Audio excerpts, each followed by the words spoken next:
seja bem-vinda aqui à Bom Rádio dia. Bandeirantes, tudo bom? Tudo bem, Thaís? Bom dia para a Sônia, para o Edu, bom dia a você que acompanha a gente aqui. Repercussão do discurso do presidente Jair Bolsonaro na economia, nos mercados, como é que começa o dia, Ju? Você vê aí o dólar já subindo já nesse começo de dia, né? O clima de muita cautela. Estou conversando aqui com vários analistas, empresários aqui nesse momento de manhã e todo mundo acha que a percepção que eu sinto é de agravamento realmente da tensão institucional.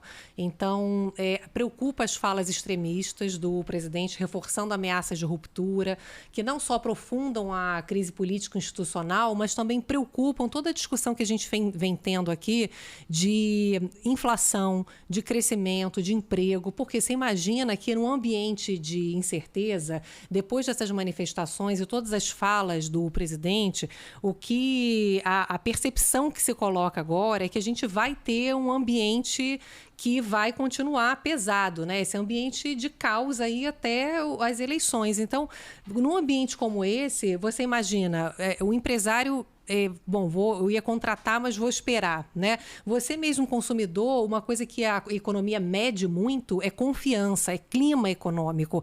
É um termômetro que os economistas, os empresários acompanham muito, porque mexe muito com a economia. É aquilo, se você está inseguro, se você está com medo ali desse ambiente pesado, com medo de perder seu emprego, não sabe o que vai acontecer, você acaba segurando. Então, é como se, na prática, a gente tivesse até um desemprego maior, porque até quem tem dinheiro no bolso resolve adiar o consumo. Porque fala, não sei o que vai acontecer, dentro das próprias regras que a gente vem conversando de mudanças tributárias, né, que a gente conversou muito na semana passada. Tudo é adiado nesse momento. Senado... Investimento estrangeiro, então, nem se fale, né, Juliana? Porque a gente tem que olham, remunerar né? muito acima da média o capital, para que o capital entre aqui no momento instável, né? Então, a Bolsa aqui de São Paulo, a Bolsa brasileira, está descolada das bolsas internacionais, inclusive de emergentes. Eu estava conversando agora com um analista, ele falou assim, se a gente olhasse só os fundamentos econômicos aqui pelos meus cálculos, o Roberto Padovani estava falando do Banco Votorantim, era para a gente estar com o dólar a R$ 4,70 hoje. Você imagina a diferença que isso faria no bolso, em conta de luz, em custos de alimentação, em custo geral para a economia. Juliana, em várias instituições, inclusive o Banco Safra, fala aqui projeção para 2022, tá? Taxa de crescimento abaixo de 1%. Então, tem muita gente já ficando muito pessimista em relação a isso, porque a gente já tem um cenário inflacionário por conta da seca, isso aí não tem o que a gente fazer, o que a gente pode fazer. A gente teve a maior seca dos últimos 100 anos quase, então a gente tem aumento da conta de luz, porque a gente está consumindo uma energia mais cara. A seca afetou a agricultura, várias plantações, então a gente tem alimentos mais caros. Agora, o que a gente tem nesse momento é, por exemplo, agora de manhã saiu o índice de inflação, que é uma espécie de prévia do IGPM, que é o índice que reajusta a maior parte dos aluguéis. A gente vê claramente que os preços internacionais começam a ceder, porque o mundo cresceu muito rápido e agora está entrando na normalidade. Então, o petróleo, minério de ferro e tal, começa a perder força e você fala assim, isso é bom para a gente. Só que aí o dólar sobe.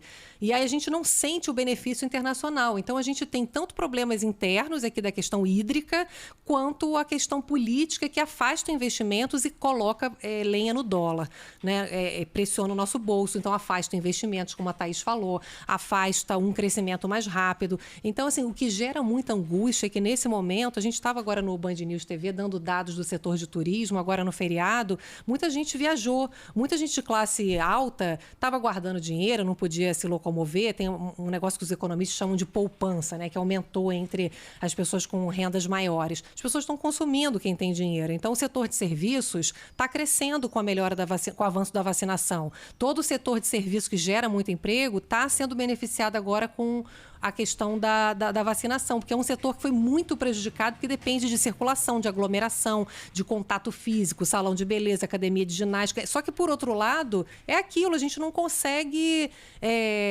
tirar proveito do tamanho que a gente poderia por conta desse caos político. Então, assim, dá um desânimo, né? A gente imaginar que no momento que a gente deveria estar pensando em políticas para acelerar emprego, né? Para melhorar a economia, a gente está discutindo aqui democracia, se os empresários só falam se vai ter impeachment ou não.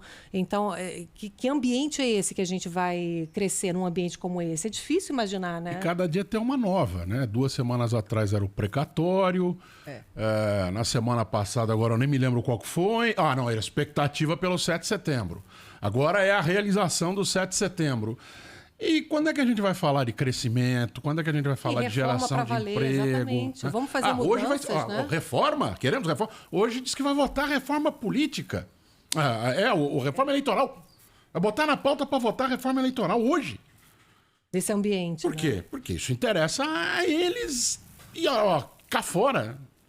Chega lá. A gente tem uma preocupação muito grande agora, principalmente depois das manifestações, que o discurso populista, né, ele tende a ganhar força em relação ao uso do dinheiro público. A gente falou aqui na semana passada, a Thaís colocou muito bem, da importância da correção da tabela do imposto de renda, porque estava, inclusive, fazendo uma injustiça social, principalmente para as camadas de mais baixa renda. Então, você tem que corrigir, obviamente, a tabela do imposto de renda. Mas deveria ser como o salário mínimo, né, reajustar todo ano. Não precisa estar dentro de uma reforma. Então, assim, eles criaram um pacote, E não é o primeiro né? governo esse, né, Juliana, que apresenta a correção ou a proposta de correção como se fosse uma bondade, uma benesse. Exato. Olha como eu penso. Não, é obrigação. Porque todo ano que a tabela não é corrigida, a gente está sendo tungado. Essa é a palavra. E o pobre paga mais sem receber mais no salário. Tem que acompanhar a inflação, né?